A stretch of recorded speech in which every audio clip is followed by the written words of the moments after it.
और इस बीच आपको बता दें, बीजेपी में मंथन का दौर लगातार जारी है। इस बीच ये बताया जा रहा है कि प्रधानमंत्री नरेंद्र मोदी से अमित शाह ने चर्चा की। जेपी नड्डा के साथ जो सीनियर नेता हैं उनकी भी बाकायदा मीटिंग हुई है। इसके अलावा दिल्ली में तमाम जो दावेदार हैं उन्होंने डेरा डाला हुआ है। पार्टी पर्यवेक्षकों की नियुक्ति अभी नहीं हुई है और माना जा रहा है कि आज पर्यवेक्षकों के नाम का ऐलान हो सकता है। बीजेपी नेतृत्व से मिल रहे हैं सीएम पद के तमाम जो दावेदार हैं। प्रधानमंत्री मोदी के साथ अमित शाह ने भी चर्चा की है और अब देखना होगा, पहले पर्यवेक्षकों के नामों का ऐलान आज हो जाएगा और उसके बाद किसके नाम पर इन तीनों राज्यों में, क्योंकि सीएम चेहरे को लेकर लगातार मंथन का दौर जारी है, किसके चेहरे पर सहमति बन पाती है, किसके नाम पर मोहर लगती है, देखना होगा। लेकिन आज इंतजार है पर्यवेक्षकों की नियुक्ति का और बताया यह जा रहा है कि पर्यवेक्षकों में एक केंद्रीय मंत्री को रखा जाएगा और उसमें एक संगठन के नेता को रखा जाएगा और ये तमाम जो पर्यवेक्षक हैं ये अलग अलग राज्यों में जाएंगे, यानी तीनों राज्यों में सीएम के नाम को लेकर विधायकों के साथ चर्चा करेंगे, उनके मन को टटोलेंगे और उसके बाद बनेगी सहमति किसी एक नाम पर। ये समझा आपने ग्राफिक्स के जरिए कि कैसे कवायद चल रही है और इस वक्त हमारे सहयोगी अमित हमारे साथ जुड़ चुके हैं। अमित, सबसे महत्वपूर्ण और बड़ा सवाल यही कि क्या तमाम नेताओं को एडजस्ट करने के लिए राजस्थान में भी यह फॉर्मूला तय हो चुका है कि 1+2 के साथ 5 साल सरकार चलेगी?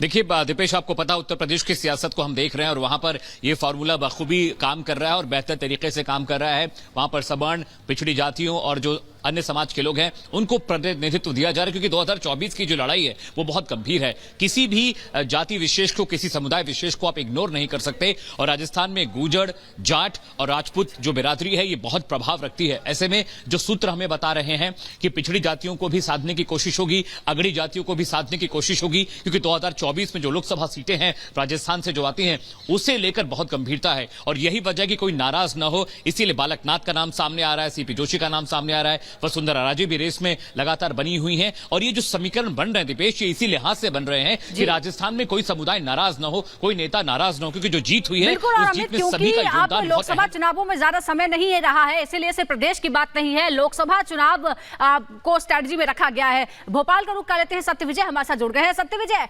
भोपाल में क्या चल रहा है, क्योंकि शिवराज चौहान तो पूरी तरह से शांत बैठ गए हैं, क्या वो फॉर्मूला जिसकी हम चर्चा कर रहे हैं इस बार वो मध्य प्रदेश में भी देखने को मिल सकता है क्या?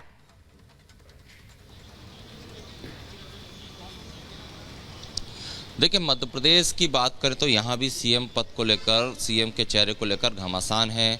शिवराज सिंह चौहान शांत नहीं बैठे हैं, उनकी अपनी एक वर्किंग स्टाइल है। देखिए, पूरे समीकरण को अगर समझें तो 3 तारीख को नतीजा है, प्रचंड बहुमत से भाजपा जीती और इसके बाद तमाम जो बड़े नेता हैं वो दिल्ली के चक्कर लगाने लगे, दिल्ली में डेरा डाला, लेकिन शिवराज सिंह चौहान मध्य प्रदेश में ही रहे और उन्होंने मिशन 29 का लक्ष्य दिया कि वो अभी से लोकसभा चुनाव की तैयारी में लग गए।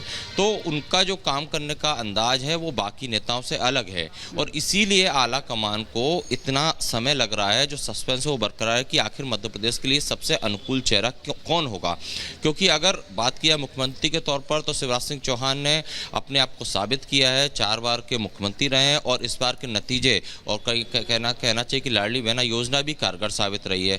तो इसीलिए शिवराज सिंह चौहान छिंदवाड़ा गए, श्योपुर गए, वहाँ समीक्षा बैठकें की और आज वो राघवगढ़ जा रहे हैं।